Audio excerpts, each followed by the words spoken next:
नमस्कार विद्यार्थियों, आइए आज हम शुरू करते हैं हिंदी भाषा तथा व्याकरण सेट 4। सीटेट में हिंदी से संबंधित जो प्रश्न हैं ये अत्यंत ही महत्वपूर्ण प्रश्न हैं। तो आइए शुरू करते हैं। प्रश्न 1, निम्नलिखित में से कौन सा तत्सम शब्द है? ऑप्शन ए चांद, बी चंदा, सी चंद्रमा, डी चंद्र। तो इसमें से तत्सम शब्द पूछ रहा है, तो ऑप्शन सी बिल्कुल सही है, चंद्रमा। प्रश्न 2, पाव रोटी कैसा शब्द है? ऑप्शन ए देसी, बी विदेशी, सी तद्भव, डी शंकर। तो पाव रोटी जो शब्द है वो शंकर शब्द है, ऑप्शन डी बिल्कुल सही है। प्रश्न 3, रेलगाड़ी निम्नलिखित में से कौन सा शब्द है? ऑप्शन ए देसी, बी विदेशी, सी तद्भव, डी शंकर। तो रेलगाड़ी जो शब्द है वो आपका शंकर शब्द है, ऑप्शन डी बिल्कुल सही है। प्रश्न 4, व्याकरणिक प्रकार के आधार पर शब्दों के भेद के लिए सही विकल्प चुनिए। ऑप्शन ए सामान्य तकनीकी, बी विकारी अविकारी, सी पर्यायवाची विलोम, डी देशज विदेशज। तो व्याकरणिक प्रकार के आधार पर जो शब्दों के भेद होते हैं वो होते हैं विकारी और अविकारी, ऑप्शन बी बिल्कुल सही है। प्रश्न 5, दुर्बल शब्द का तद्भव है। ऑप्शन ए कमजोर, बी पतला, सी दुबला, डी इनमें से कोई नहीं। तो दुर्बल शब्द का जो तद्भव है वो है दुबला, ऑप्शन सी बिल्कुल सही है। प्रश्न 6, अभिनय शब्द में मूल शब्द है। ऑप्शन ए आ, बी अभिनय, सी नय, डी विनय। इसमें से बहुत से लोग अभिनय लगा देते हैं, लेकिन अभिनय में जो मूल शब्द है वो है विनय, ऑप्शन डी बिल्कुल सही है। प्रश्न 7, वे संज्ञा शब्द जो किसी गुण दशा और भाव का बोध कराते हैं कहलाते हैं। ऑप्शन ए व्यक्तिवाचक संज्ञा, बी भाववाचक संज्ञा, सी द्रव्यवाचक संज्ञा, डी जातिवाचक संज्ञा। तो भाव गुण दशा का बोध कराने वाले जो होते हैं वो भाववाचक संज्ञा होते हैं, ऑप्शन बी बिल्कुल सही है। प्रश्न 8, नेपोलियन शब्द की संज्ञा का उदाहरण है। ऑप्शन ए जातिवाचक, बी व्यक्तिवाचक, सी भाववाचक, डी द्रव्यवाचक। तो यहाँ पर नेपोलियन शब्द जो है वो भाववाचक संज्ञा का उदाहरण है। बहुत सारे लोग नाम समझकर जातिवाचक या व्यक्तिवाचक लगा देते हैं, तो ऑप्शन सी यहाँ पर बिल्कुल सही होगा। प्रश्न 9, चोर किस संज्ञा का उदाहरण है? ऑप्शन ए जातिवाचक, बी भाववाचक, सी समूहवाचक, डी व्यक्तिवाचक। तो जो चोर शब्द है वो जातिवाचक संज्ञा का उदाहरण है, ऑप्शन ए बिल्कुल सही होगा। प्रश्न 10, मित्रता की संज्ञा का उदाहरण है। ऑप्शन ए भाववाचक, बी समूहवाचक, सी जातिवाचक, डी द्रव्यवाचक। तो जो मित्रता है वो आपका भाववाचक संज्ञा का उदाहरण है, ऑप्शन ए बिल्कुल सही है। प्रश्न 11, निम्नलिखित वाक्यों में क्रिया विशेषण युक्त वाक्य कौन सा है? ऑप्शन ए मैं कल स्कूल नहीं आऊँगा, बी आज हम स्कूल जाएंगे, सी हवा धीरे धीरे बह रही है, डी ये फूल सुंदर है। तो इसमें क्रिया विशेषण युक्त वाक्य जानना है, तो ऑप्शन सी जो है हवा धीरे धीरे बह रही है ये बिल्कुल सही होगा। क्रिया विशेषण का मतलब इसमें क्रिया के साथ साथ क्रिया की विशेषता को ही प्रकट करे। प्रश्न 12, निम्नलिखित में से भाववाचक संज्ञा कौन सी है? ऑप्शन ए शत्रुता, बी वीर, सी मनुष्य, डी गुरु। तो यहाँ पर भाववाचक संज्ञा जो है वो है शत्रुता, ऑप्शन ए बिल्कुल सही है। शत्रुता एक प्रकार का भाव है। प्रश्न 13, भाववाचक संज्ञा नहीं बनाई जा सकती है। ऑप्शन ए विशेषण से, बी समुच्चयबोधक से, सी सर्वनाम से, डी क्रिया से। तो भाववाचक संज्ञा नहीं बनाई जा सकती है वो है समुच्चयबोधक से, ऑप्शन बी बिल्कुल सही है। प्रश्न 14, कामता प्रसाद गुरु को हिंदी का पाणिनि कहा जाता है। यहाँ पाणिनि किस प्रकार की संज्ञा है? ऑप्शन ए व्यक्तिवाचक, बी भाववाचक, सी समूहवाचक, डी जातिवाचक। तो इस सेंटेंस में यदि देखा जाए तो पाणिनि जो है वो भाववाचक संज्ञा है, और व्यक्तिगत तौर पे देखा जाए तो पाणिनि एक व्यक्तिवाचक संज्ञा मानी जाती है। तो यहाँ पर कामता प्रसाद को हिंदी का पाणिनि कहा जाता है, यहाँ पाणिनि होने का भाव प्रकट हो रहा है, तो ऑप्शन बी बिल्कुल सही होगा। प्रश्न 15, राम की लंबाई कम है। यहाँ लंबाई किस प्रकार की संज्ञा का उदाहरण है? ऑप्शन ए व्यक्तिवाचक, बी जातिवाचक, सी भाववाचक, डी समूहवाचक। तो राम की लंबाई कम है, यहाँ लंबाई जो शब्द है वो भाव को प्रकट करता है, राम की लंबाई का भाव प्रकट करता है, तो ऑप्शन सी भाववाचक। प्रश्न 16, विशेषण से कौन सी संज्ञा बनी है, कौन सी भाववाचक संज्ञा बनी है?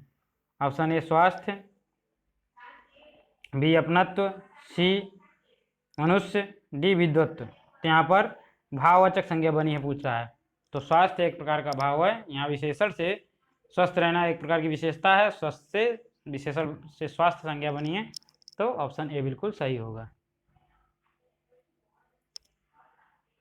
प्रश्न 17, निम्नलिखित में से कौन सा व्यक्तिवाचक संज्ञा शब्द नहीं है?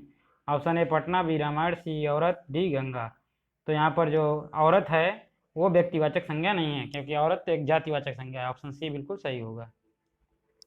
प्रश्न 18, विद्वान किस संज्ञा का उदाहरण है? ऑप्शन ए भाववाचक, बी जातिवाचक, ऑप्शन उल्टा सीधा हो गए, सी द्रव्यवाचक, डी व्यक्तिवाचक। तो विद्वान शब्द जो है वो आपका भाववाचक संज्ञा का नहीं, विद्वान शब्द जो है वो आपका जातिवाचक संज्ञा का उदाहरण है। ऑप्शन बी, यहाँ पर ऑप्शन सी बिल्कुल सही होगा। इसको बी कर देते हैं।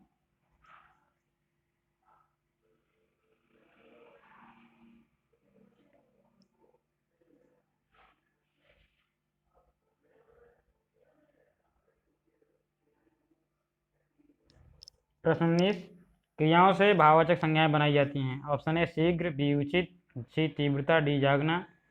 तो क्रियाओं से जो भाववाचक संज्ञा बनाई जाती है, तो यहाँ पर ऑप्शन डी जागना बिल्कुल सही होगा। प्रश्न 20, भाववाचक संज्ञा की रचना कितने प्रकार से होती है? तो भाववाचक संज्ञा की रचना होती है 5 प्रकार से। ऑप्शन सी बिल्कुल सही है।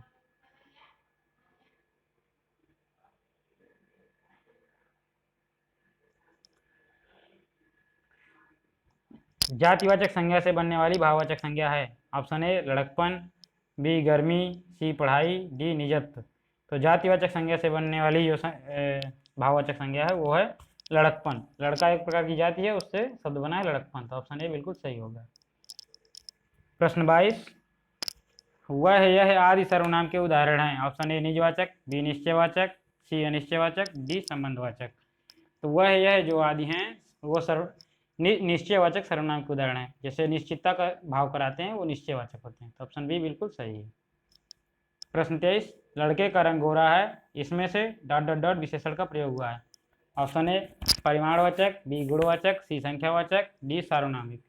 तो इसमें जो विशेषण का प्रयोग हुआ है वो गुणवाचक का हुआ है। ऑप्शन बी बिल्कुल सही है। प्रश्न 24, भा अक्षर का मानक रूप है। ये मतलब जो बना है वो भा ही बना है, भा से जोड़कर बनाया जाता है। जो पुराना अक्षर है इसका मानक रूप पूछ रहा है, तो इसका मानक रूप होगा जो ऑप्शन सी झा, क्योंकि इस तरह पहले झा बनाया जाता था। भा लिखकर फिर एक नीचे रकाट कर दी जाती थी। प्रश्न 25, स्पर्श व्यंजन नहीं है। तो आप इसमें देख लीजिए कौन सा स्पर्श व्यंजन नहीं है। तो आप जानते हैं स्पर्श व्यंजन जो होते हैं यारा, लावा, सा। तो यहाँ पर ला है जो स्पर्श व्यंजन है।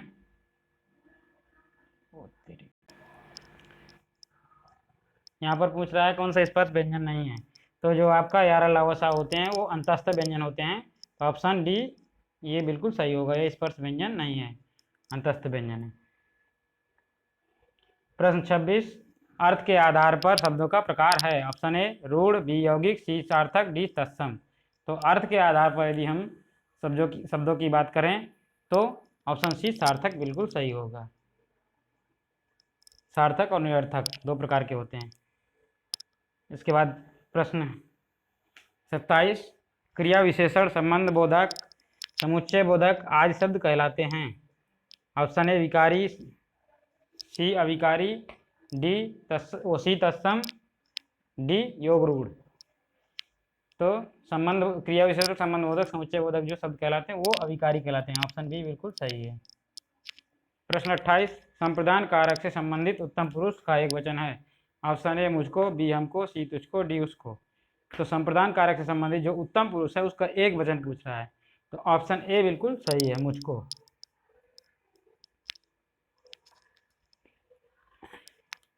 प्रश्न 29, परिमाणवाचक विशेषण का उदाहरण है। ऑप्शन ए लाल कपड़े, बी वह कलम, सी कई लड़के, डी 2 किलोग्राम चीनी। तो परिमाणवाचक विशेषण का उदाहरण है ऑप्शन डी 2 किलोग्राम चीनी। प्रश्न 30, चेतन जीवों के प्रयोग के लिए होने वाला प्रश्नवाचक सर्वनाम है। ऑप्शन ए कौन, बी क्या, सी कोई, डी कितना। तो जो चेतन जीवों के लिए शब्द प्रयोग किया जाता है वह ऑप्शन ए कौन बिल्कुल सही है। इसी के साथ धन्यवाद।